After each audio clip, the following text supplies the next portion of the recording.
This Week in Startups is brought to you by SendPro Online from Pitney Bowes. Save time and money no matter what you ship or mail. Try it free for 30 days and get a free 10-pound scale when you visit pb.com/twist. And Twilio runs an amazing program for startups that includes a $500 getting started credit, access to webinars made exclusive for startups, and full support via their Twilio Startups team. Sign up now at twiliostartups.com/twist. Hey everybody, welcome to another episode of This Week in Startups. It's our news roundtable, and with us today, Tom, we have two guests who haven't been on the program before. We're trying to rotate in some new people for the news roundtable, and Tom Uebel is with us. He is the CEO and co-founder of a startup called Command E, which I put a little bet in, and my friend David Sachs invested in, correct, Tom? That's right. He introduced us. And so tell everybody what Command E is, just so they know. Yeah, so Command E is blazing fast search and navigation across all your docs and records. So we kind of spend our days jumping between all these systems, whether you're a salesperson moving between Salesforce, LinkedIn, and Google Docs and Gmail, whether you're a product manager in and out of Jira, Google Docs, systems like that. It's just a lot of friction moving between them. So we make it as fast as possible to move to the next thing in your day, regardless of what it is. And that's something something like Spotlight doesn't do. Is that what they call the Apple search when you hit like the Apple space bar? You type QuickTime or something? That universal search doesn't go deep into the cloud, correct? Exactly. Yeah. So it's that same kind of pattern. You just hit Command E no matter where you're at on your computer, and we'll bounce you to anything in the cloud in less than a second is kind of the brand promise there. And then and why is this important? You know, when customers engage the product, why do they tell you they engage the product? Yeah, I think if you think about, we just have so many things and so much context switching throughout your day as a knowledge worker. And you often can lose your train of thought digging for, what is that document? I know what I need to go to next, but there's just all this friction in getting to it, and you lose your train of thought. So fast, speed. We basically let you. Yeah, speed. I think performance as a feature. Yeah. We let you move as fast as your brain can, and so you aren't slowed down by I just needed to do two things. I needed to search my email, Slack, and Notion. Because the other thing I need to do is search multiple Slack instances, because I am now in a dozen different Slack rooms. Does it search across multiple Slack instances? It does, yeah. So, what I would do is I would just hit Command E, search for Jason, and my Slack DM with you would be right there. I would hit enter, and I'd be there in less than a second. It's amazing. All right, everybody give it a shot. Go to getcommande.com. Also with us, Lolita Taub. I pronounced it correct? Yes, Lolita? You did. And she is a venture partner at Next Gen Venture Partners. And previously, I think you got started in venture, correct me if I'm wrong, working with Arlen Hamilton, friend of the pod, as a principal at Backstage Capital, correct? That's right. Well, actually, even before that, I was at a venture capital fund in Madrid where I did my MBA. But in the U.S., yes, Backstage was the first fund I worked for. Well, amazing. And then you were chief of staff at Catalyte? Catalyte, yep. Catalyte. What is that? Well, we're working on addressing the tech talent gap, and we do it in various ways. We do have an arm that is staff aug, so you need developers now. In 48 hours, we can get them for you and to you. And they are seasoned, 7+ years of experience across tech stacks, so on and so forth. And we also have a second arm that was really the one that brought me in, which is an opportunity to bring people from all walks of life and give them an opportunity to break into tech by using machine learning, where we run people through an assessment, identify high potential for future developers, put them through training, and if they achieve completing the program successfully, then we give them a job and put them to work. And is this explicitly for diversity and inclusion, or is it just to find any unappreciated talent that hasn't emerged yet? Yeah. So for me, the way I would put it, it would be for underestimated people, right? And across the board, you have people from all walks of life, from social, economic spectrum to education to anything you really think of. And we're just giving an opportunity to all. Awesome. Well, it's very obviously prescient to have you on the pod because we are sitting here in June of 2020, and it has been just absolutely stunning to watch the protests after the just horrific murder of George Floyd that we all had to just sit in shock and watch. And it's really created a moment, I think, also in the tech industry where people are really getting dialed in and focused on exactly how people of color are treated in the industry. And I thought it would be good to start with just one instance that really caught my attention, which is an old friend of mine, Angela Benton, who has been in the venture space and has been around the industry for a long time, called out on Twitter and on her Instagram. And she has a very big following, especially on Instagram, as she's kind of a startup influencer in addition to being a founder. And she's the CEO of Streamlytics. And she went after another friend of the pod, Aileen Lee from Cowboy Ventures. And Aileen is a pioneer in venture capital as an minority woman in venture capital. So this really got interesting and caught my attention. Here's what she says. Imagine my shock to see the statement from Cowboy VC about what they plan to do publicly, despite the experience that one personally has with a partner on their team earlier this year. People speculated that partner was Ted Wang, not Aileen Lee. I don't know if that's confirmed in any of this, and I want to keep an open mind to everything here. But I think it's very important for us to discuss what she said her experience was, which is, while pitching Streamlytics earlier this year, I had a fantastic initial conversation with one of the partners. We were scheduled to do a follow-up the following. We ended up getting rescheduled a few times. No sweat. Shit happens, understandably. To be clear, Cowboy VC invests in our vertical and at our stage, and I was referred by a warm intro. So that's like everything's dialed in, obviously. I was stunned at the conversation that followed, considering our first conversation went so well. The following conversation was degrading.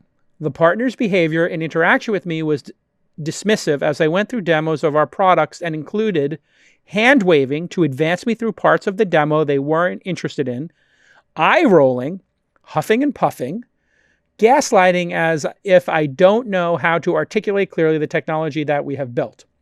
This, my friends, is still racism and not ally behavior. For Black people specifically who are venturing out to start something new, this behavior is traumatic.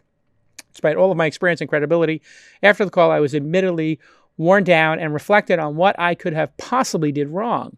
I gave myself a day to mentally process what happened because I did not want to be reactionary. During that time, I gut-checked how I felt, what I experienced during that call through my VC network of both Black and white investors. And that is when I realized, as a Black woman, have a choice who I would like to accept money from. The power dynamic that currently exists between founders and VCs are compounded if you happen to be non-white and belong to a group that has went through centuries of systemic racism. I feel like this was an opportunity for me to lead privately and let them know of the issues so that it could be corrected internally. This is the email I sent, CC'd Aileen Lee. Naturally, as a woman, I thought I would at least get a reply back from Aileen directly. I did not. The partner did reply to apologize and use vague language on how he would self-reflect to see where he went wrong. I'm making it public because even with events of the past week, I have not heard from the firm addressing the clear issues on their team. This is not to say that I am looking for anyone to be fired. I'm not. But what I am looking for is VCs to move past the performance. Stop posting BS Black Lives Matter posts when the problem is internal. What are you doing to make sure other people do not go through what I did? And I think there's a lot more going on here. You can search and follow Angela Benton, who I think is just a tremendous founder and a force in the startup space. A lot of people look up to her for advice. A Benton, Benton, and also Aileen Lee, who's been on the podcast and who was also a pioneer and amazing. Ted Wang, if it is in fact Ted Wang, who did do a bunch of tweets about I don't know if he explicitly mentioned it, but he announced, and he's T. Wang, and he's been in the industry for a long time. The protests have caused the team at Cowboy Ventures to engage in self-examination. While our intentions have been good, we acknowledge that we have been complicit in perpetuating an unjust system. We can and must do better. Here's how we will start. And so overall, when you hear this, Lolita, as a founder and investor and woman of color, what rings true here? What can we learn from this? And how does the industry move forward? Yeah, well, certainly what Angela Benton is talking about is something that's pervasive in the industry. I personally, in terms of Eileen Lee, I know her. I've worked with her at All Raise. In fact, I was looped into helping with bringing more intersectionality and representation in the All Raise community. And so I know this is very important to her. I don't know Ted Wang, so I don't know, I don't have comments there, but I can tell you that what Angela is talking about is something that is very real. And having worked with many underestimated founders, being a woman of color myself, I can tell you that there is definitely a different type of treatment that you get when you are a person of color. And I understand and appreciate that Angela wants to share her experience and to say, hey, this is not okay. Don't do it. And if you do, we're not going to stay quiet about it. And I don't think and again, I don't know Angela, and so I might be wrong, but what I hear is just, this shouldn't continue. Can we please stop this? Right. Can you get your act together, VC world? And I think that is a more than fair request in terms of, please don't just say nice statements about all the great things you're going to do. Do them and show them through your actions, not just through your words, and show them through your checkbook too. I think that is, at the end of the day, where the rubber meets the road. Are you investing in underrepresented founders, which I think is the term that most people like to use? Am I correct in using that term, Lolita, or should I say founders of color? How should we, as white men, as allies, hopefully, sort of contextualize, speak about this, in terms of a group of people? That's a great question. And I wish I could tell you one is better than the other. I think there's different camps in terms of what you use for terminology. I use underestimated because I think that this is a wider reaching problem. And I consider a lot of different intersectionalities when I think of founders going through these kinds of pains that Angela is talking about. But founders of color would be appropriate depending on what you're talking about, honestly. Yeah, no, and I think it's important because I have gotten challenged many times, like, you had, as an example, Indians or Pakistanis or Sri Lankans or Asians in the underrepresented founder cohort for our founder.university, our class, to try to help us find more underrepresented founders. And so some people feel like they're overrepresented, so they shouldn't be included in diversity efforts.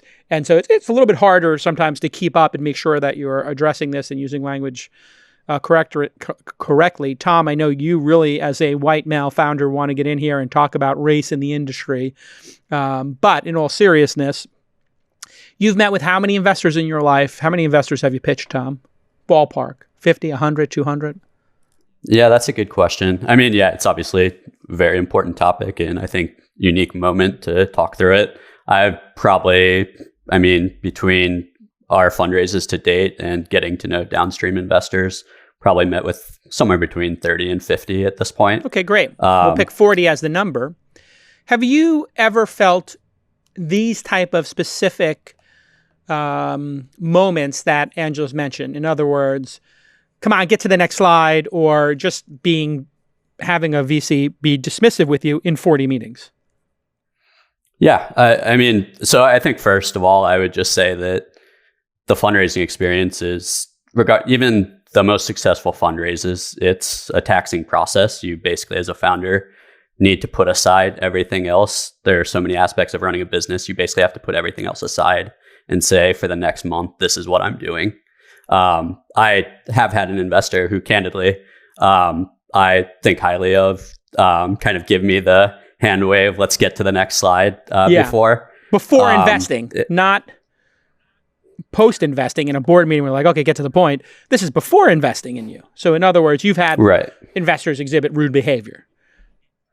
It's hard. I don't want to opine on her experience because I don't know. I don't know either of them well. But it was in the context of an investment conversation, and it was, hey, I get this. Let's go to the next slide. Yeah.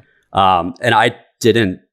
To me, it wasn't super rude, but it's hard to opine on each individual case. The thing is, I find it extremely rude when investors do that.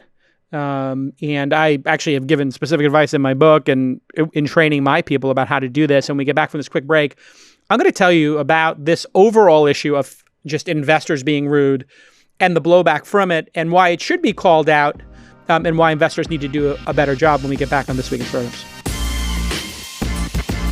With Send Pro Online from Pitney Bowes, you can simply print postage stamps and shipping labels even when you're working remotely.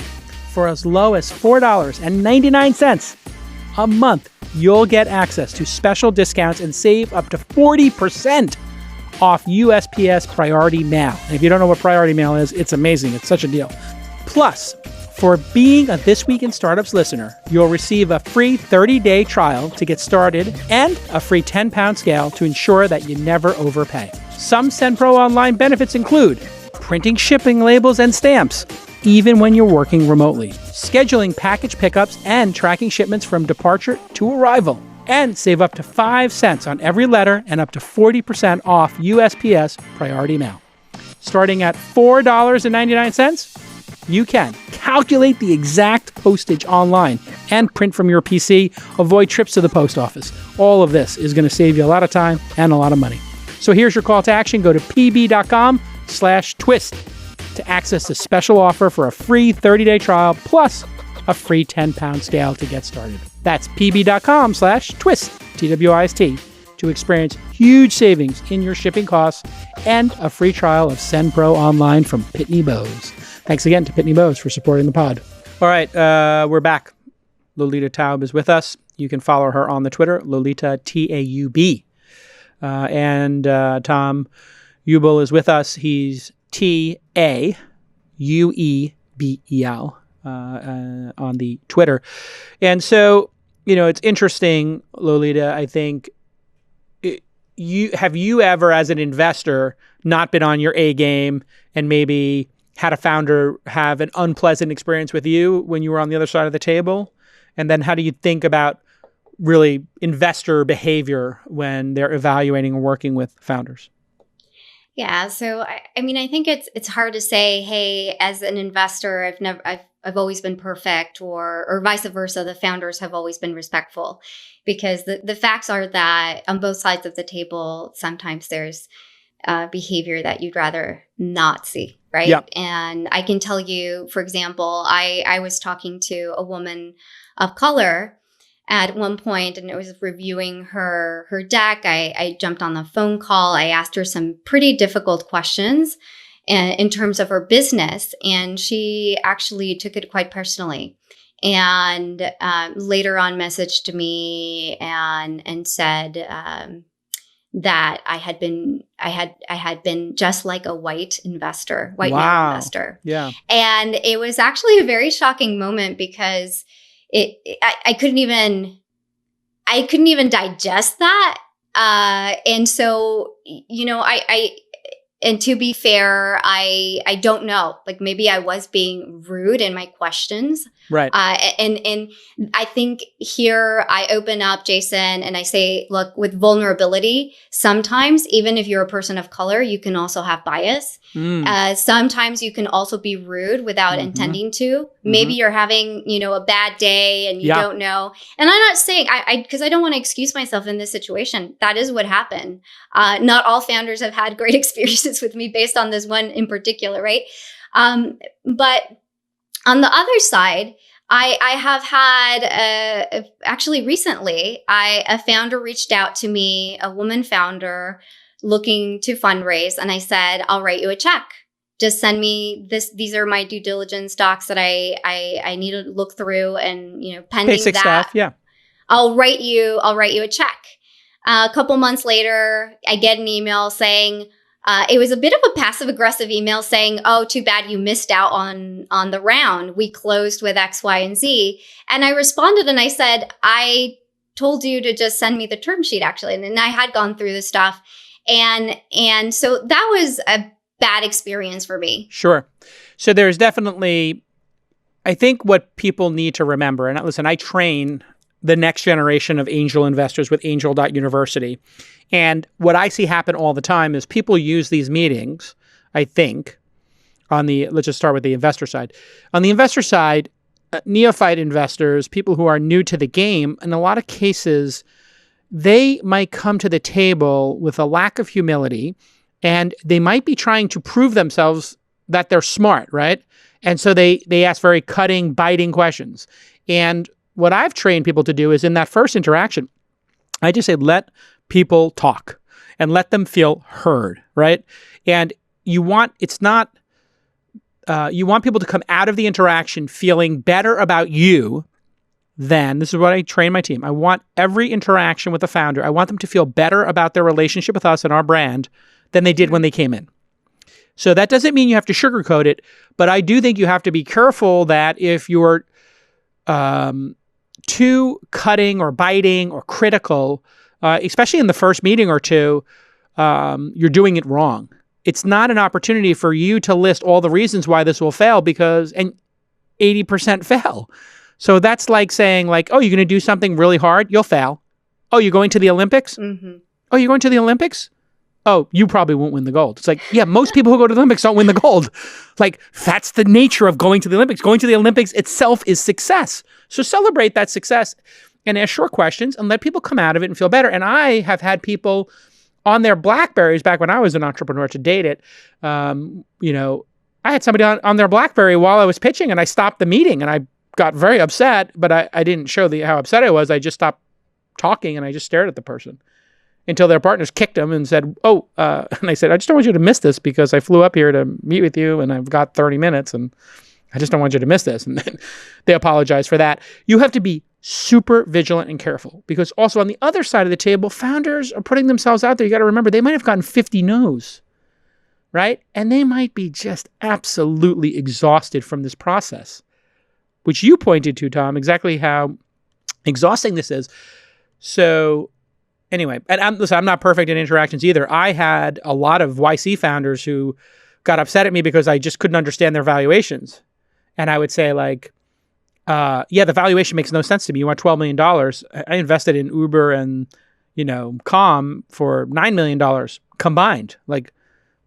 You're not Uber or at the stage Uber or Calm was when I invested. And I just stopped doing that because it just created too many bad feelings. So I stopped saying I'm not investing because of the valuation. I just said, I don't feel like it's a fit for us. But would love to keep in touch. And then if a founder really probes me, I'll open up a little bit more about my thinking, but it's kind of hard. And I think making people feel bad on the way out or during the process is just something you have to be really vigilant about because we're imperfect humans, right? Yeah. Well, I don't think I think at the core of it, what I've learned in my few years as an investor is to always just remember we're human first. Mm-hmm. And no matter how many rules or what best practices you practice, we all have off days on both sides.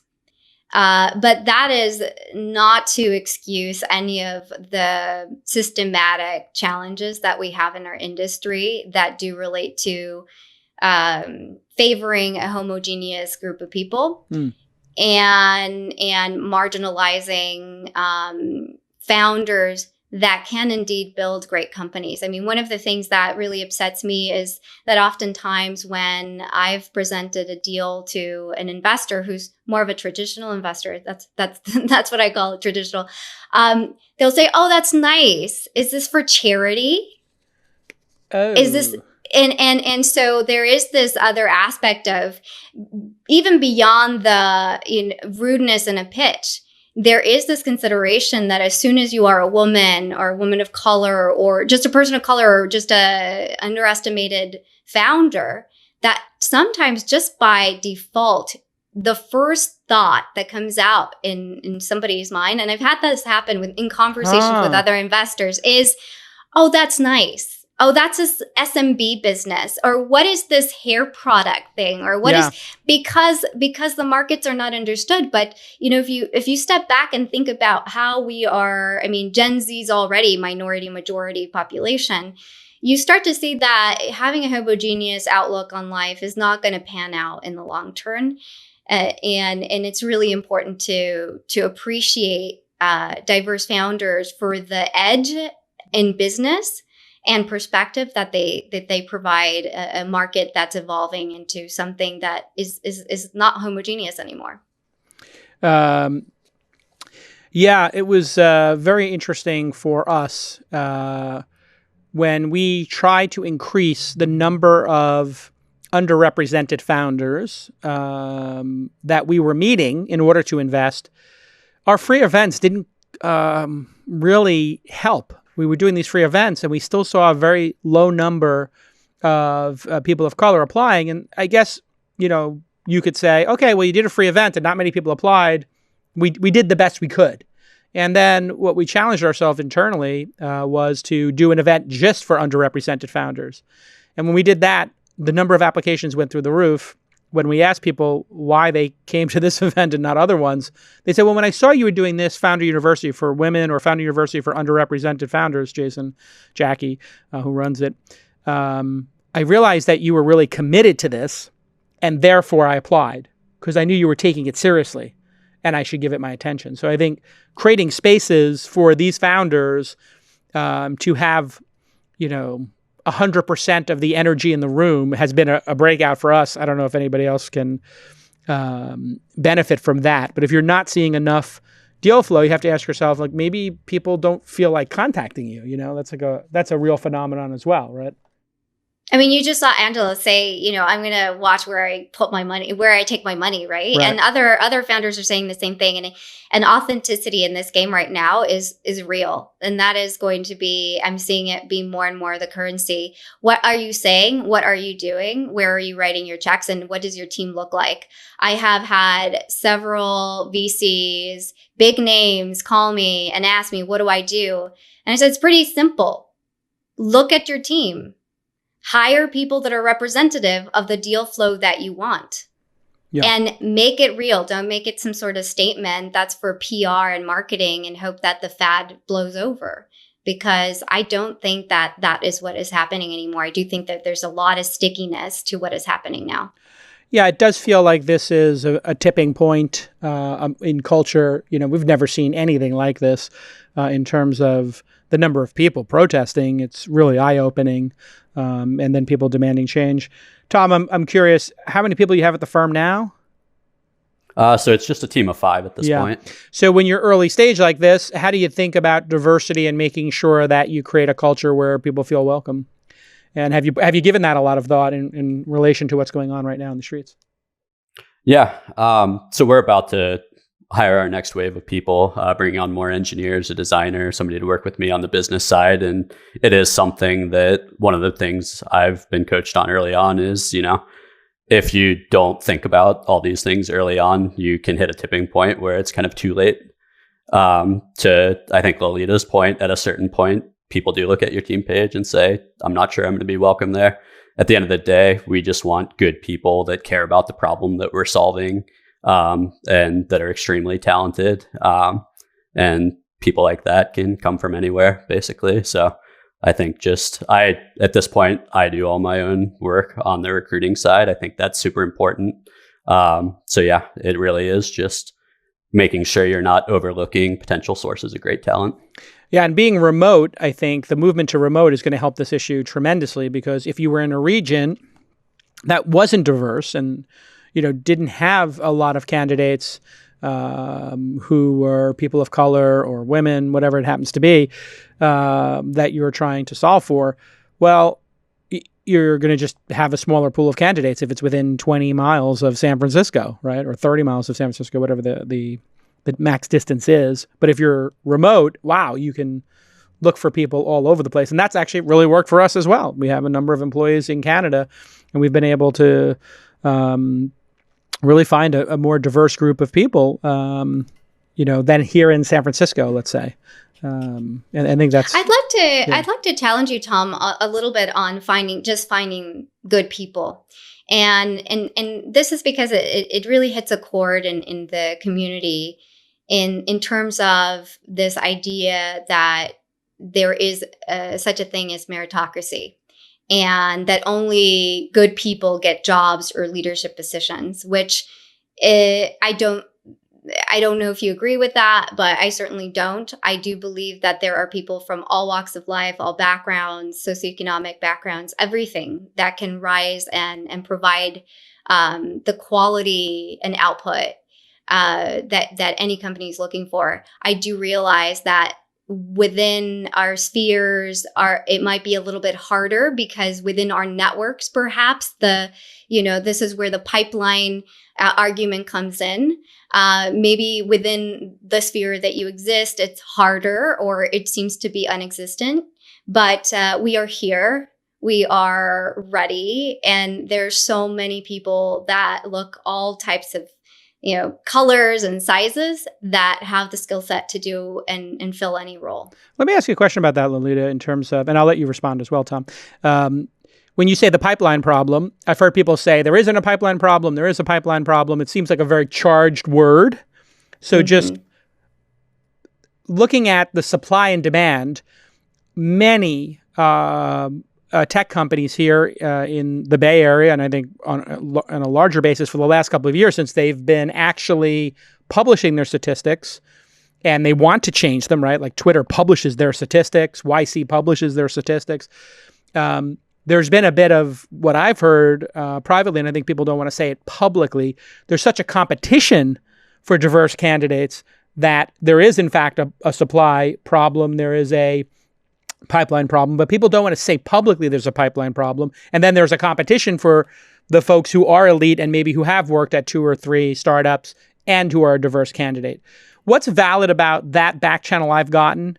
Why people will not say it publicly? Or is it bullshit? Yeah.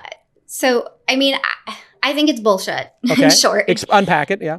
Yeah, sure. I mean, think about the population. Think about how many, and I wish I had the stats right off my top of mind, but there are so many people out there that have the skill sets. And if they don't already have the degree, they have the capacity. I mean, this is one of the reasons that I joined Catalyte. We're literally taking people from all walks of life and saying, yeah, there is not a pipeline problem. There's just people who are not willing to invest or hire certain types of people. And so the key word there is invest in. So you may not find, and I'm using air quotes here, perfect candidate might have been worked at Google, Facebook, Uber for 5 years in ad tech, right? But you're saying, hey, if you open the aperture a little bit and you're willing to develop talent as well, you'll find somebody just as good. They just maybe haven't had that opportunity before. Am I reading you correct in what you're saying there? To a certain extent, yeah. Yeah, Jason. I mean, think about it, right? Like you might be super talented, but you didn't go to Harvard and drop out, right? You actually had to work a couple jobs and you're figuring things out. There's so many people with raw talent that just gets completely missed. And part of the problem is sometimes in the startup world, I would think we have an easier time because we can do a lot of what we want. When you look into bigger companies and they have these job descriptions that say you must be a college graduate and you must be this or that, it starts whittling what is considered, a good pipeline.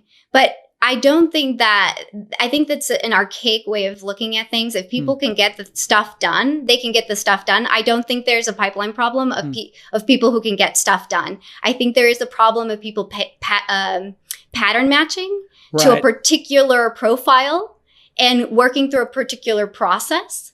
And then they can backpedal into the argument if there's a pipeline problem. But I don't believe there's a pipeline problem at all. All right. Tom, anything to add to that or just any observations?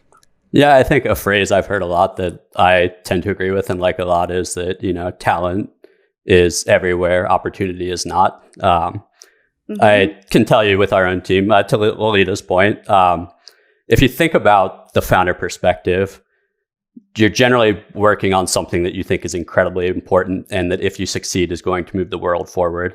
You also have an extreme economic incentive, right? If we get this thing working in a big way, families are changed. The whole early team gets very rich. As a founder, you get rich.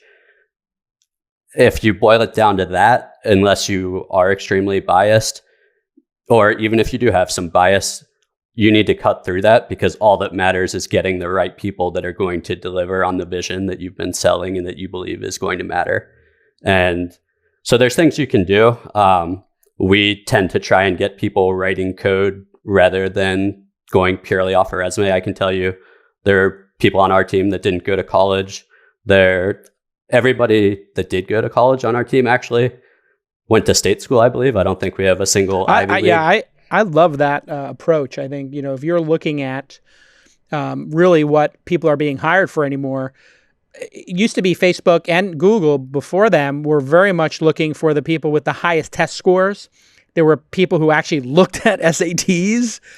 I think famously D.E. Shaw was like, they only wanted people who had 1,500 on their SATs or something. And isn't that where Bezos worked initially? Like, it was just a culture of like, who was the smartest on those objective tests? And then obviously people have been hiring only Ivy League as an approach, right? And just paying double the salaries and paying for those higher education.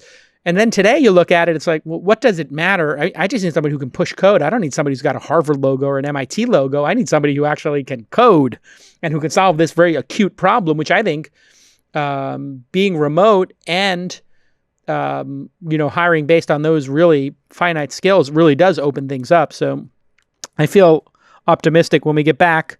We're going to talk about Zoom, which is just had a tremendous run in terms of doubling their guidance for 2020 in terms of revenue. And obviously we're on a Zoom right now doing this call and they've built a transcendent product. However, they are having serious issues with their relationship with China, having previously run calls and data and had developers in China. And now they're having some edge cases around pro-democracy accounts. We'll talk about it when we get back on This Week in Startups. Twilio is the cloud communications platform that's used by Uber, Airbnb, Shopify, and so many more, including Inside.com. I use it in launch. And they're partnering with This Week in Startups to bring their Twilio and SendGrid startup programs to our listeners. Yes, they really care about startups. They want to get in early with you and support you. And boy, when I tell you the call to action on this one, you're going to fall out of your seat. Twilio, provides you the building blocks to add messaging, voice, and video to your web and mobile applications. You just drop in that code snippet, you all know how to use it, and boom, you're off to the races. They are rooted in startup culture, and they are here to help you on your journey. In fact, Twilio's first product roadmap was written on the back of a pizza box back in 2007. Twilio gives you the power to build communication apps easily so you can spend more time focusing on what counts, like hiring and your customers. Engage and delight your users while scaling globally, all from one API-powered platform. You can do SMS, you can do voice, you can do WhatsApp, you all know how it works. And now with their acquisition of SendGrid, email, all in the same platform. So here is the amazing call to action. Twilio's startup program is second to none. You get a $500 Get Started credit. You get access to webinars made exclusively for startups, and you get support from the Twilio Startups team. Plus, wait for it, you get $3,000 in SendGrid credits. That's $3,500 if you go right now to sign up at twiliostartups.com/twist. twiliostartups.com/twist. That's twiliostartups.com/twist. Thanks again to Twilio for supporting founders with the $3,500 offer. Well done, Twilio. All right, Lolita Taub and Tom Uebel are with us, and we are talking about what's in the news. And obviously, the pandemic is still with us. We could talk just about the pandemic and just about the protests here and the murder of George Floyd, obviously for 10 hours. But we're going to round up some other news stories. Interestingly, this one is related to human rights as well. Zoom deactivated and then reactivated after public pressure a Chinese pro-democracy account that was celebrating the anniversary, I believe, of Tiananmen Square. And the quote from Zoom said, just like any global company, we must comply with applicable laws in the jurisdictions where we operate, and they operate, I guess, in China. When a meeting is held across different countries, the participants within those countries are required to comply with their respective local laws. We aim to limit the actions we take to those necessary to comply with local law and continuously review and improve our process on these matters. We have reactivated the US-based account. Zoom also had servers in China, which they used to route calls that did not take place in China, and that raised a lot of concerns that the Chinese government obviously might be able to snoop on those calls. I can tell you, if it's going through China, they are definitely snooping on calls, and we, the United States, also spy on calls. Only large businesses that are paying customers will get access to end-to-end encryption, the strongest form of privacy. I believe that may have changed. Nick, I'd like you to check on that if they changed their position, Zoom, since we wrote our notes on this, but they are getting hammered. How should we look at an American company operating in China, Lolita? I hear this story and I think back of my days when I was working in enterprise tech at IBM, at Cisco. And when I talked to my customers, one of their concerns, especially when it was cloud related, was where are the servers? Are they in Asia? If so, where are they? Are they in China? I don't want to be part of that. And so there's a lot of sensitivity over who do we do business with, and asking the detailed questions in terms of making sure that the security check boxes to the customer are checked. I think what's interesting with Zoom is that if it's a B2B transaction, there's that forethought. Right. In terms of a B2C, where it's us consumers consuming and not maybe knowing or appreciating the security risk that we put ourselves out doing business or having a subscription to a service that has servers in China. I think that is I think what needs some transparency. I don't know what your question is in particular, Jason, but in terms of, I think people should just know where things are at and what the risks are, and then people can make up their minds of whether they do business in one way or another. Do they care? Do I care that China's gonna listen to our Zoom call today? No, I don't care. Right. But if you're doing a Zoom call about your plans for your business with your roadmap for the next 2 years, your funding requirements, and you were sharing information on your users, you would care very much. Then I'd care a lot, right? Which is so. Do you trust Zoom or not? Well, if they have servers in China, I think that it's less about Zoom and it's more about what the Chinese government is able to do within their boundaries. And it's their country. So they're going to do whatever they want. So I think it's up to us to make that decision. Do I trust them to keep my information safe if my information is being, again, transacted in China? No, I don't. Yeah. Tom, what are your thoughts? And you are especially, I think, attuned to this because, correct me if I'm wrong or not, you have to create a search index in order to achieve speed to make your product even viable, which means you're indexing my data in some way, or are you hitting the APIs in real time and you keep no data and you have no search index on me? How does it work? And then how do you ensure that my search index is my search index and not available to anybody else? Definitely. Yeah. So data privacy and security has been a core tenet for us from day one. I was actually talking to an investor the other week that mentioned, there should be a data kind of code of conduct where you make very clear to people, what are you doing and how are you handling my data? With Command E, we don't warehouse any of your data. You connect your accounts, but we encrypt it end to end and it's stored on your own device. It doesn't go to our servers or anywhere else. If you think about it, I think that's just it makes the product fast because it's on your own device encrypted. But B, it gives a lot of peace of mind. I think it's super important. The Zoom situation is really tough for me. I think it's a magical product experience. I remember the first time I used Zoom, I was on a Google Hangout and I hopped on a Zoom right after, and the performance difference was just dramatic. So they've built an amazing product. I think Eric is an incredible CEO. I think a lot of us look up to him, and just has an incredible story. It is challenging the way I think Lolita nailed it. I can trust Zoom as much as I want, but anything that goes through China, I think intellectual property theft is kind of part and parcel of the way the Chinese Communist Party operates, and it's challenging. They brought in Alex Stamos, who I think anybody in the Valley will tell you is a very serious person, does great stuff. So they're taking it seriously, but do I trust China at the end of the day? No. Yeah, and so that is the rub, is that none of us can trust the Chinese government, and it's an authoritarian country. For folks who are in America, and here's the update. The near future, Zoom will offer an end-to-end encrypted meeting mode to all paid accounts. Logged-in users will generate public cryptographic identities that are stored in a repository on Zoom's network and can be used to establish trust relationship between meeting attendees. So I guess they only plan to have this end-to-end encryption on paid accounts, which is super lame and the wrong decision, Eric. I know you listen to the pod and I know you follow me on Twitter. That's the wrong decision.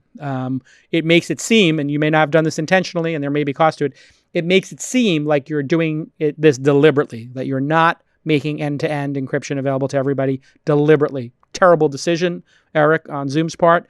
You got to just go ham. You got to go all in on making it encrypted for everybody at all times.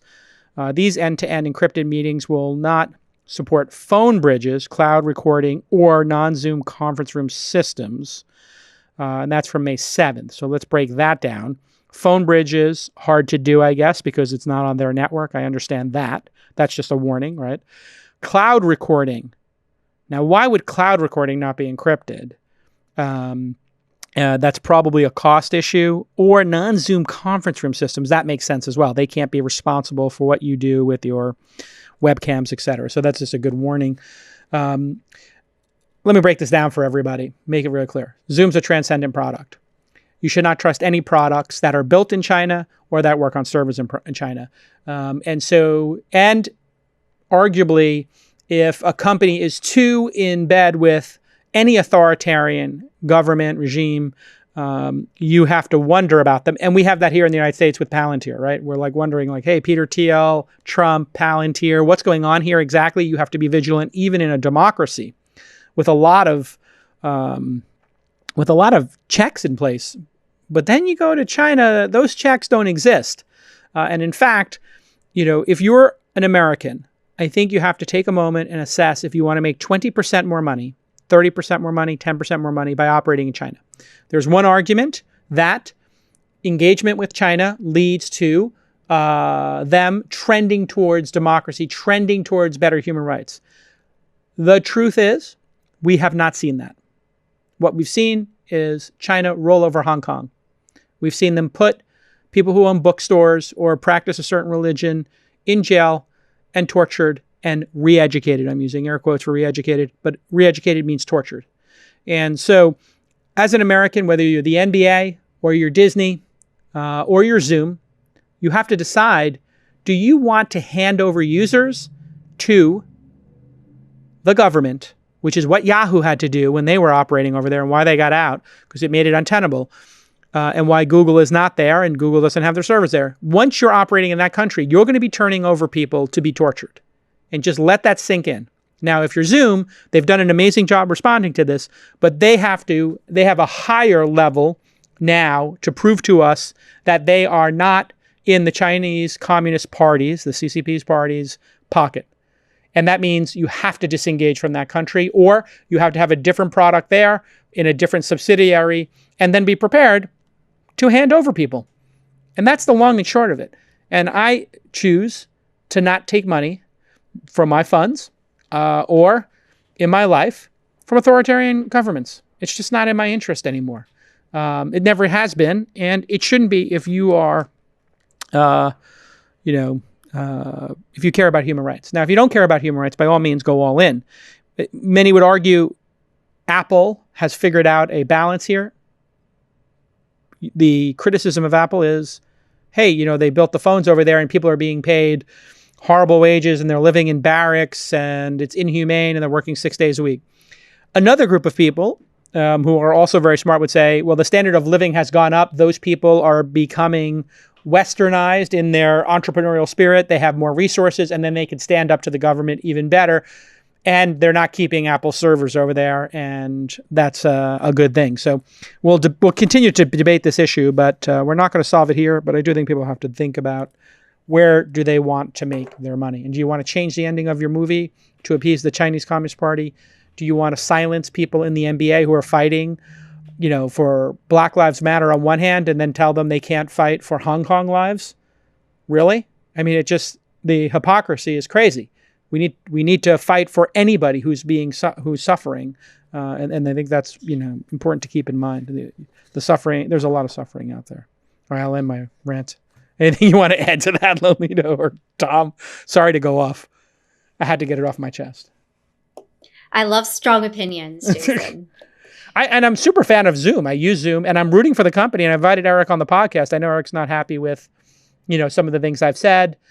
He sent me a nice headset at one point, and I appreciate that, from Plantronics. And I very rarely accept a gift or something like that, but he was thankful that I was talking about how great the product was, and he sent it to me, and it's a great headset. Thank you, Eric. But come on the pod. I've invited you 10 times. Let's talk it out. Let's talk it out here. I'm not sure he's gonna want to come over after you just shared what you shared. Well, it is. Go ahead, Tom.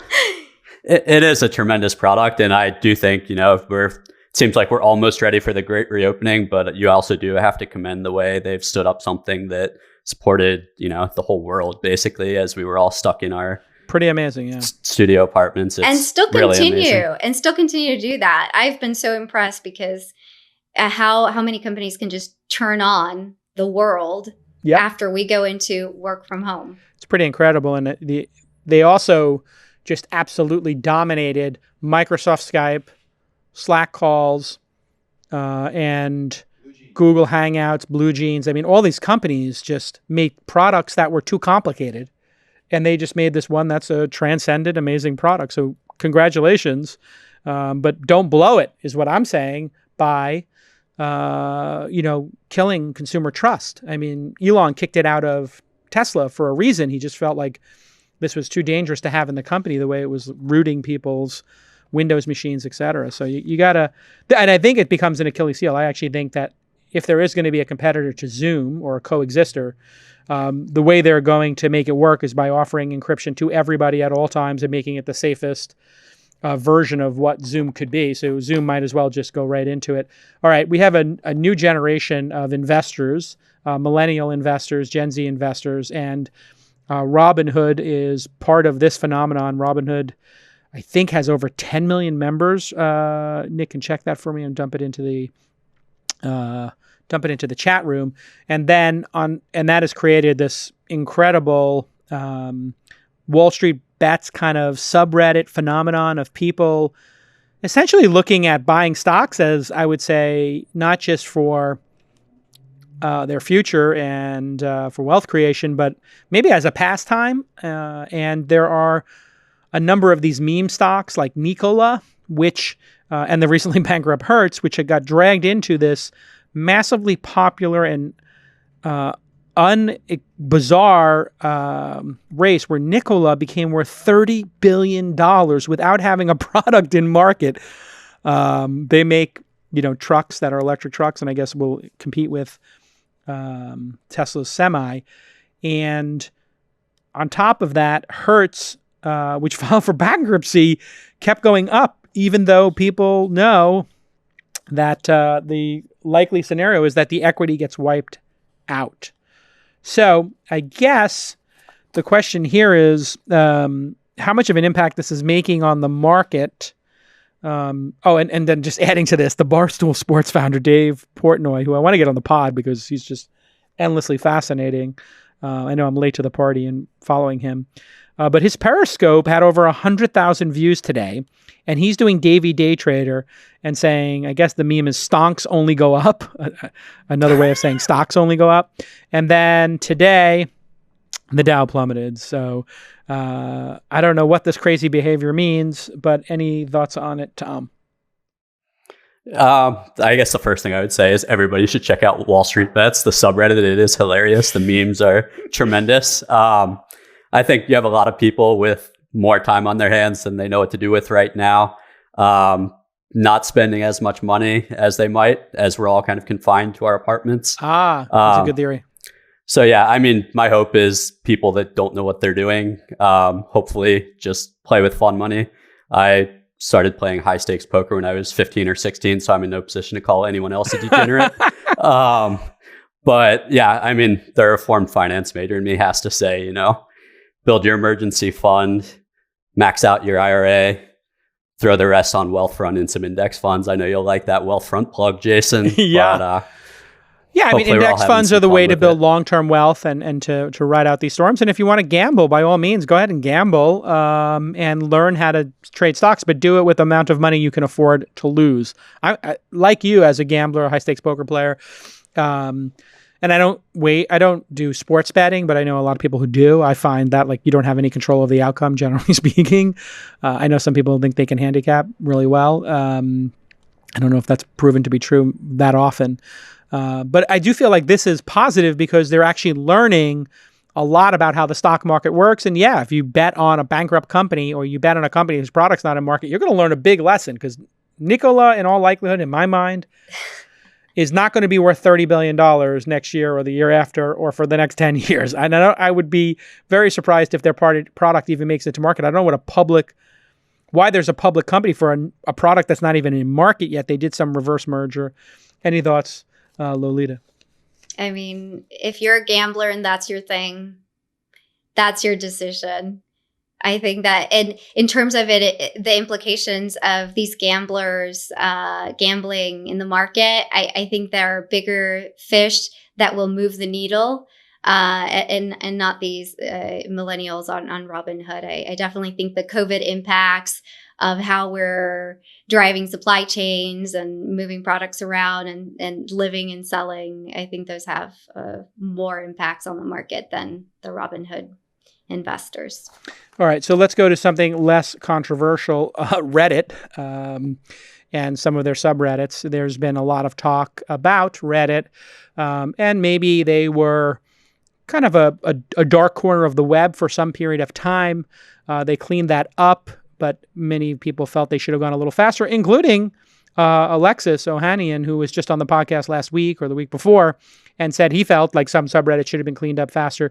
He, in a video that went viral, decided that he would leave Reddit's board and ask them to replace him with a black candidate. And a couple of days later, Y Combinator CEO Michael Seibel was named to their board of directors. He was YC's first African-American partner and previously co-founded Justin TV and Social Cam. Reddit CEO Steve Huffman released a statement on the George Floyd murder and Black Lives Matter. We do not tolerate hate, racism, and violence. And while we have work to do to fight these on our platform, our values are clear. Former CEO, I think she was actually, in fairness, the interim CEO. I don't know if she ever had the permanent CEO title. Ellen Pao responded by Twitter, "I am obligated to call you out. You should have shut down the Donald, which is a subreddit about Donald Trump, instead of amplifying it and its hate, racism, and violence. So much of what is happening now lies at your feet. You don't get to say BLM when Reddit nurtures and monetizes white supremacy and hate all day long." So, thoughts on the balance of running an open platform, freedom of speech, as well as the job Reddit has done and Ellen's criticism of them, Lolita? Yeah, so this is a hot topic, right? Freedom of speech versus making sure that we're not allowing on platforms communication that can spur violence or, just bad things happening to all sorts of people. I think Ellen Pao has a strong argument here in terms of, hey, what has happened? What have you done to date? I do like that they brought in Michael Seibel. I appreciate that, and I hope that him coming in is it's a turn of another page, another chapter where the company hires have more representation of people that represent the population, so that as a team they can be more vigilant and do the right thing for the community, because ultimately it is a business. But because of the power that social media does have on society, I do think that it is very important for companies to look at themselves and say, who do I and what do I stand for, and stick to that. And so if Reddit is going to say we stand by this, I hope it's not just one hire. I hope it's more than that. And that they lean forward on making sure that their values and their actions are aligned. Yeah, I mean, one would argue the fact that they hired CEO Ellen Pao to be the interim CEO or permanent CEO, maybe Nick, you could look that up for me just so I get it right, shows that they were pretty progressive in wanting to go after this. She was a very polarizing figure, obviously. And I remember when she was named to it, it created, like a really disgusting backlash on Reddit, which they would anticipate, because shutting things down, you can be sure the Reddit crowd or Reddit's core, or a large portion of Reddit's core audience, is in the freedom of speech camp, not the censoring of speech or the policing of speech. I think their position would largely have been back in the 10-year ago Reddit world. If you don't like it, don't subscribe to the subreddit. If you don't like the show, don't watch the show. If you don't like the book, don't read the book. If you don't like this group marching down the street, stay home that day. That has changed in a major way on a generational basis, and we can talk about that. But Tom, just generally, how do you think about this issue of balancing freedom of speech and Reddit's, at-scale community? I mean, it's one of the top 5 or 10 websites in the United States, so it is not an easy task to police it. It's also not an impossible task to police it. Yeah, it's definitely a hard balance. I'm excited to see them bring Michael on board. I don't know him personally, but kind of universally heard good things about him and him opening up doors for people. I'm trying to get him on the pod. Might not have. Yeah, and then on the freedom of speech versus censorship side, it's definitely a tough issue. I tend to lean very hard in the freedom of speech camp. I think more speech is better. I really like the argument Van Jones made. And I don't know exactly what is his, but how would you encapsulate his? So he was talking about safe spaces and kind of people saying, I don't want to be exposed to speech. And his point was, it's tough, it's challenging, but I want you to hear stuff and I want you to work through it. He said, I don't want to take the weights out of the gym. That's the whole point of the gym. Right. But yeah, it's tough. I do think the thing this isn't Reddit specific, but one of the things that I found somewhat troubling on the free speech side is as you start to see platforms decide, are we editorializing or are we a platform that's completely neutral? YouTube recently said, we're going to take down anything that goes against guidance from sort of official bodies like the WHO. And I found that pretty surprising, considering this was right after we had just seen the WHO basically parroting Chinese talking points. That was YouTube who did that, right? Yeah, sorry if I'd said something else. YouTube no, I was just trying to remember, if it was YouTube. And that was a really interesting way for, I think, Google and YouTube to say, we don't want to deal with this. Just whatever the WHO says is wrong. Well, you have this longstanding tradition of government organizations getting it wrong. I mean, we had institutionalized racism. We didn't let gay people get married. So if you're going to go with the government, what are the things they're also still getting wrong, right? I don't feel comfortable with the government being the arbiter of speech or any government organization. I would like to know it for myself, but you do have this issue of people spreading deliberately false information on social networks, and that actually has to be addressed as well. What do you think, Lolita, of Jack's approach at Twitter, which is, I'm not taking down the president's Twitter handle. That's ridiculous. He's the president of the United States. We need to hear from him. We can't exclude him from the platform. That's a really severe step. But if he does say something that is absolutely incorrect, we are going to put a disclaimer on it or say, here's where you can get more information about this tweet, which people have reported as problematic. What do you think about their approach? Or if you were in charge, would you just take Trump's account and turn it off? No, I wanted to talk about Jack actually, because when you look at how Mark Zuckerberg is dealing with Facebook, when you look at how Reddit is doing, when you look at all the platforms, I actually think that Jack has taken the best step forward. If I think about the balance between freedom of speech, but also being responsible enough to call out things that may be misinformation or may cause harm to others, I really appreciate that you have this note, at the top of the tweet that says, "Hey, this has been flagged. Take it with a grain of salt." In a world of, I don't have the exact answer of how to do this because it's quite complicated and in many levels subjective in many situations. I really like the approach Jack has taken, and I actually see Jack as being quite progressive. I mean, he just very progressive, yeah. He's just. I mean, I loved how he announced that Juneteenth is going to be a holiday for both Twitter and Square, and I really appreciate that. So I think there's space for there to be freedom of speech, but at the same time being responsible about it. And I think his approach has been the best that I've seen so far. And explain June 19th, correct? Juneteenth. Juneteenth. I mean, it's literally the first I've heard about this is in the last week. I think probably for many people, this is the first they've ever heard of this holiday or proposal. Is this an existing holiday that people were celebrating, or is this a new proposal? Well, I'd love to hear your explanation of it, Jason. I don't actually understand it. I literally got hit with it today saying, are we taking June 19th off before I got into the show? So yes, maybe somebody can pull it up for me and I'll read it. But yeah, and Nick, I think, could do a better job of explaining it, because this is definitely part of the Black community, and it's in commemoration of their history, of their people. And I think it's wonderful that amidst everything that is happening, that there is a person who's saying, hey, this is something that you celebrate in your communities, and we want to honor that and be inclusive and make it a thing so that you can actually take the day off and do your thing.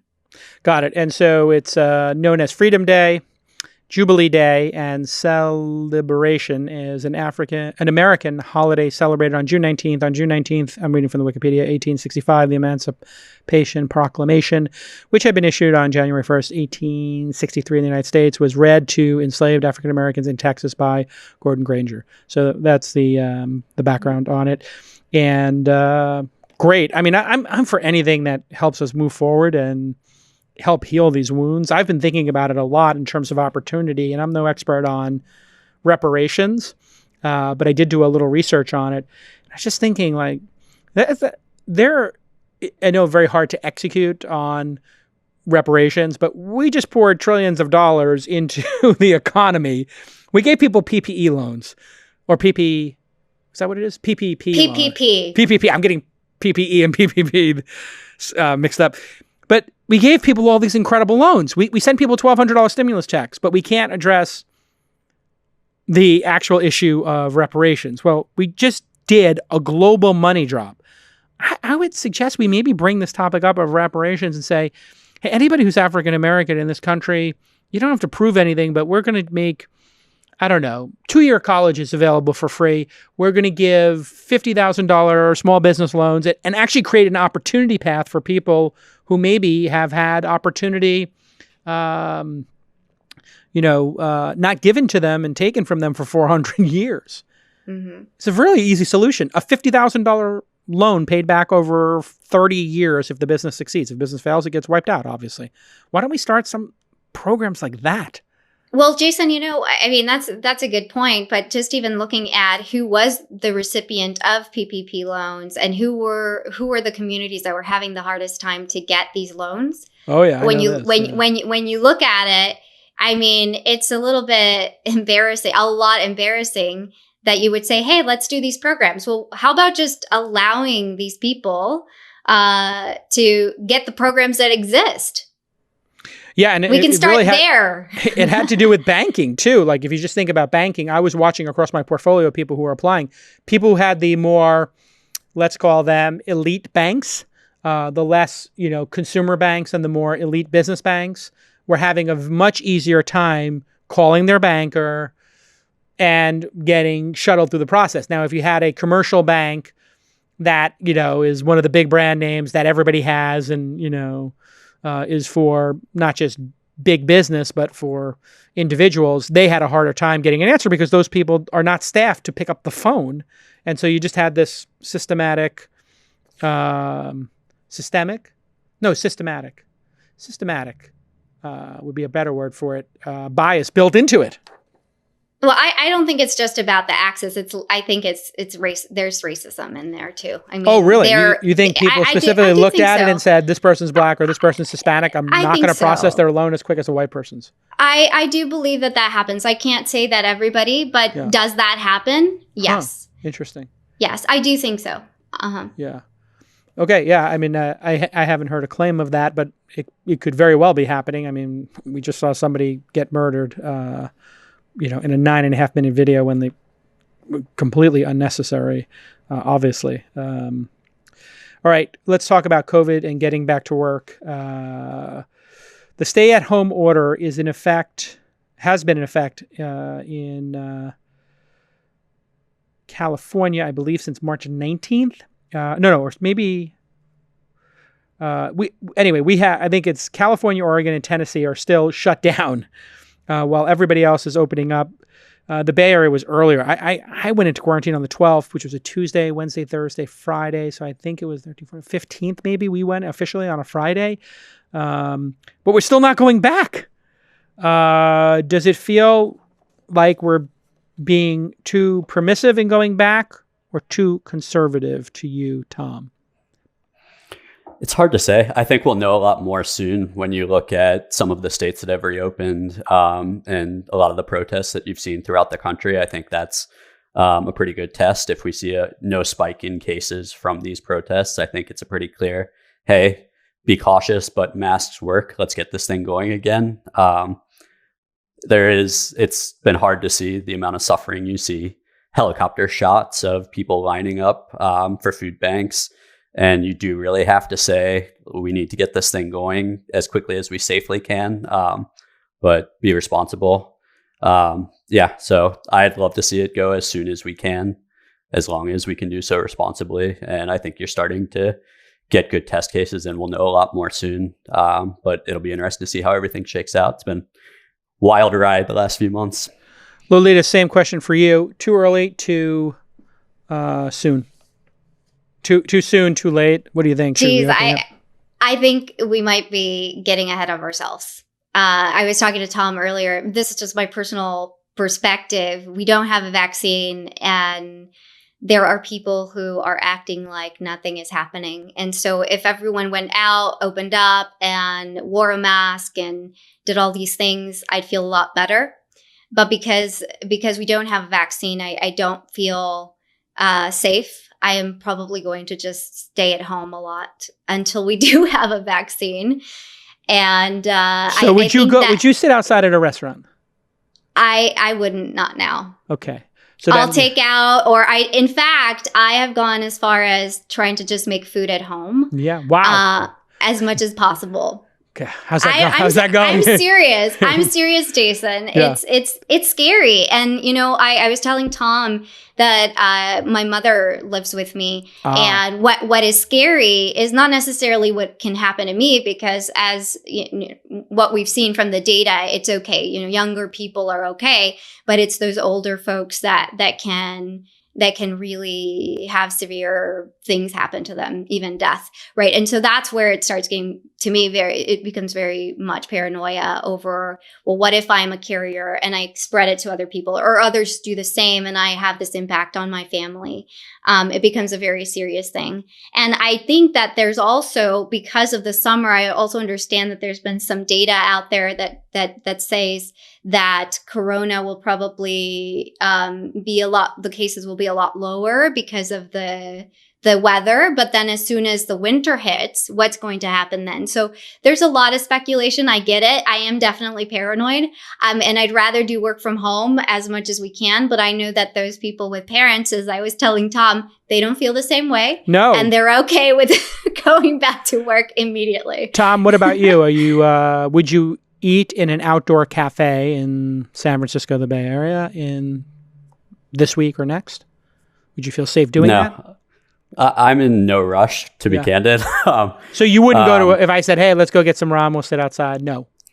Yeah, no. I mean, I don't see any need to take extra risks as we try to run this company. I am getting to the point where I'm now open to meeting up with friends who have taken quarantine as seriously as I have, masked up and everything and outdoors. But so you'll go for a distance hike. You'll stand next to somebody. You'll sit at Dolores Park on a blanket with somebody if they're wearing masks. Exactly. I'm more of a Golden Gate Park, Chrissy Field kind of guy. All right, you're Chrissy Field camp. I got you. Respect. And it's fascinating. I think the thing I'm looking at above all else is the daily deaths. This is to me the North Star now because there's so much testing going on that anytime anybody talks about testing, they're like, oh my God, the number of people, you cannot, or it's very hard to get the number of deaths from coronavirus wrong. You could misattribute somebody who died with coronavirus as opposed to from coronavirus, which Governor Cuomo has been pointing out because they're down to 30, 40, 50 deaths a day the last 2 weeks. And he says, even these numbers, when it's this low, there's a possibility that people died from a heart attack and they were infected with coronavirus, but they didn't die from the coronavirus. And the doctor, because it's positive, puts it in coronavirus. Some cynical people have said there's an incentive to label the deaths as, and this feels like a bit of a conspiracy theory, but I wouldn't rule it out, that you get more money if it's a coronavirus death. So that would lead people to tag a death where somebody was dying from a heart attack with that, like somebody got hit by a bicycle. I think there was one example, and they said it was coronavirus death, even though they died from trauma. But this is the one to watch for me, and it's gone down. The number of tests and the number of positive results is going to go up if you keep doing more testing. And Trump pointed that out, and I don't want to agree with Trump on anything. And his conclusion was idiotic. He said, we should stop doing tests so that the numbers don't go up. You should do more tests and be happy the numbers are going up and the deaths are going down. That shows that it's survivable and that this herd immunity might be the wrong word, but a large number of people having it makes it harder for other people, for it to transmit. And I think my gut is telling me that being outdoors and wearing masks creates some really good drop in the number, the transmission. And then people who are high risk are actually quarantining themselves and isolating themselves, as you pointed out, Lolita. And that will lead us to accepting. And this is where I think I had a little debate on Twitter. People are like, we cannot accept, 300,000 deaths a year from COVID-19. And I thought about it for a second. I was like, I actually think Americans, by and large, are accepting that fact that 300,000 people, 800 a day, 1,000 a day, 700 a day, are going to die from this, and that we will have 10% more deaths from coronavirus. 2.9 million people die a year in the United States, approximately. Last year, I think it was 2.85 or something. Americans are going to accept a 10% higher death rate in order to have their, and I'll use quotes here, freedom, or be able to go back to work. What do you think of that possibility of how we're going to approach it, Lolita? Well, I definitely think that there's two groups of people and a spectrum in between. Yeah. Where some, I could not believe it. I mean, I saw videos of people down in Encinitas here in San Diego protesting and saying, hey, this is my right to be here. And, more power to them if they're good with that. And those people are probably accepting of it. And then there's also people in the spectrum of, hey, this is all a conspiracy. China did this, or the government did this, or the aliens. I've even heard aliens. Yeah. I've heard all sorts of things. So are some people going to be accepting of that? Yes. Are there going to be people like me who are just like, you know what? I don't need to take that risk. It's been really hard to get to where I am, and I want my family to be safe. So I'm just going to lay low. It's all right. It means I get to spend less money, so I'm going to save a little. So if I want to, go and gamble on Robinhood, then I guess I have a little bit more money for that. There you go. There you go. Tom, any thoughts on the sort of American approach to this, which is we're going to accept a certain number of deaths. We're going to go back and we're going to go to Vegas. We're going to jump in the pool. We're going to protest even in the streets. And we may or may not wear masks, but we'll just accept 10% more deaths per year in the United States. Yeah, I mean, it's obviously an awful situation. Nobody's excited that we are here, and it was a scary period early on where we didn't quite know what we had on our hands. I think we're getting to where we have a good baseline level of knowledge, and then you do have to decide what level of risk you're willing to take. There are a lot of people like me and Lolita who can kind of run our lives without much interruption from our homes on our laptops, but Main Street is just getting absolutely crushed by this. There are a lot of people who that's just not a reality. So, I mean, you have to realize, I think, that, yeah, there are things we're going to do that there are going to be incremental deaths, but this isn't an apples to oranges things. There are a lot of people who staying holed up at their home means that there are going to be incremental deaths on that side too. So hopefully we kind of can weigh the options that we have. You know, you play the hand you're dealt. It's unfortunately not a great hand. Not a great hand. It's a lose-lose, as people said, right? Lose-lose. And so we're going to have to pick what we lose, our livelihoods or some number of people's lives. I think one thing that's encouraging for me, Nick, if you go back to that daily death chart and you look at the 7-day moving average, there's a checkbox under there. When you look at that 7-day moving average, the 7-day moving average, because a lot of this data is suspect because on the weekends it plummets. It's not that less people are dying on the weekends. It's that the reporting's not perfect. At the peak, we were at over 2,000 people a day dying, and now we're way, way down to 800 people a day dying. And that's a 7-day rolling average, so that's pretty accurate. The protest started 10 days ago. I'm not sure the exact first day of the protest, but I'm going to guess it was 10 days ago. And this thing has a week or two incubation period, and then you probably would have a week or two in the hospital. So somewhere between, in another, what's today, the 10th?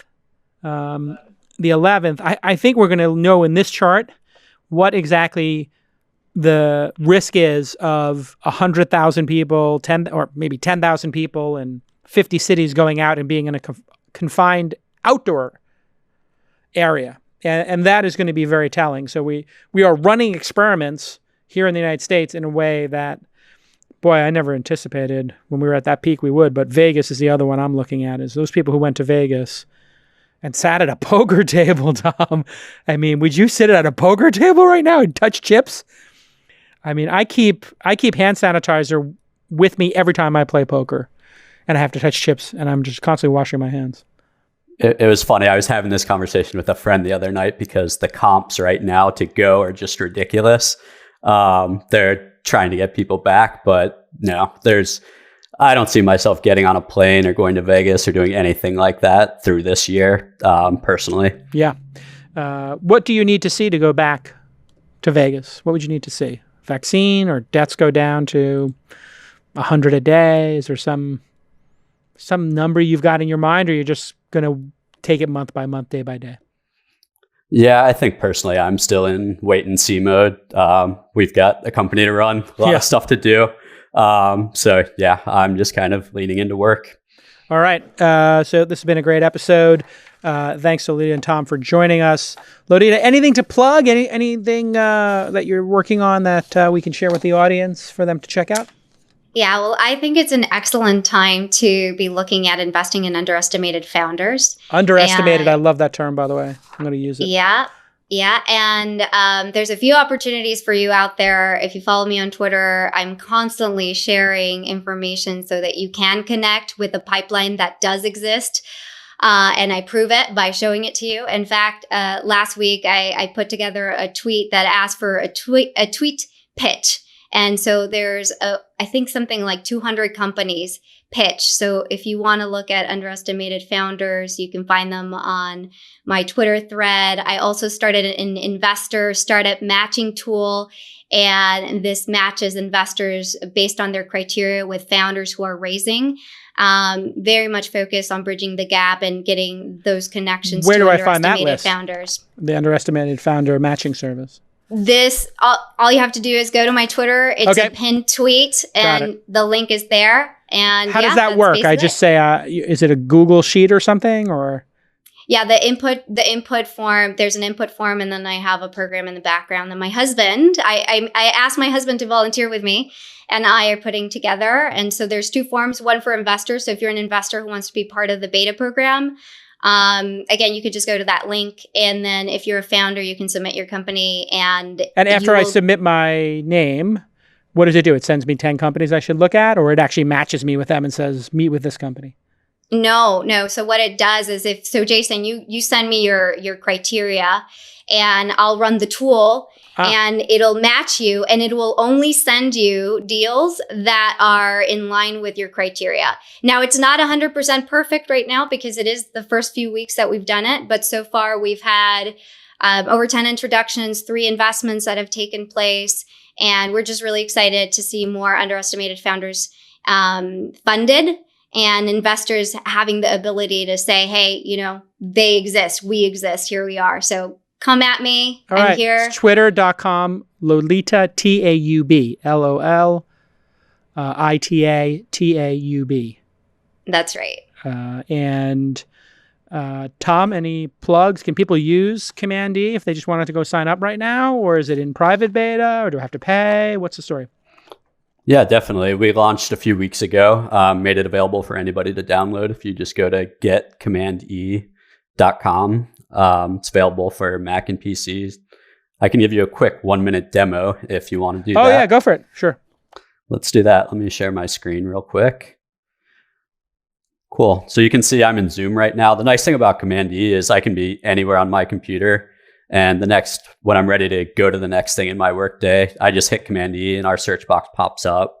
It'll get you to your next thing as quickly as possible. So you can see we have a bunch of different services, over 20 of the most popular workplace services. Superhuman, Notion, yep. Very good. Yep, Slack. Front. Yep, kind of all the big players, Gmail, Google Drive, and connecting something is super quick. You just kind of click on that logo and say, hey, connect my G Suite account so that I can find my Google Docs really quickly. And basically you can have our app downloaded and be up and running with all your accounts connected in less than 5 minutes. And then I can quickly jump to a Superhuman email. So I just got set up on Coda the other day. So I find the welcome email in Superhuman. I just hit enter there, and you'll see it's going to quickly bounce me over to the Superhuman app. That is so lightning fast. And what's interesting is you also had Coda as a LinkedIn profile page for Coda. So if I was typing in Command E or Coda and I wanted to find out about it, I'd be like, oh, I wonder who the CEO is or founders are. Boom, I could just jump over to LinkedIn as well as going to my email thread. Yep. Yeah. And so, I'm now in my email, and maybe I want to go check out. We have this music channel in our Slack where the team kind of shares stuff they're listening to. So I just search for music, and you'll see every search returns in 10 milliseconds. So you can move kind of as fast as your brain can. It's just really nice. So I'm going to go to that channel, and it's going to quickly bounce me straight to that Slack channel. So we'll get you to any channel or DM really quickly. That's what I want. Is I want to go quickly to the Slack channel so I can hit pound small wins and go to the small wins channel, at launch or on This Week in Startups or on my Launch Founder Network, right? And that's a really cool one to me because that takes me 3 or 4 clicks. This would take me 1 click. Right. So I'll just show you 2 more real quickly. Say I'm a salesperson and I'm pursuing this company called InfoScout as an opportunity. I can just search for InfoScout and bounce right to the Salesforce opportunity record super quickly. Very cool. So you see you're just moving as quickly as your brain moves instead of being slowed down by your tools. Last, say I wanted to look up your there you go. Your LinkedIn profile. Yep. So I just do that, and it's going to quickly jump me out to that. Amazing. There it is. Boom. That's me. There we are. There's Jason. Go. There I am. Yeah. So it just lets you kind of fly through your workday and makes everything a lot more pleasant. Awesome. All right. Well done. Everybody go ahead and check out Get Command E and then hit the Command E key. Thank you, Lolita, for being on the program. Thank you, Tom, for being on the program. Thanks to the team here at Launch. And stay safe out there, everybody. We'll see you on the next episode of This Week in Startups. Bye-bye.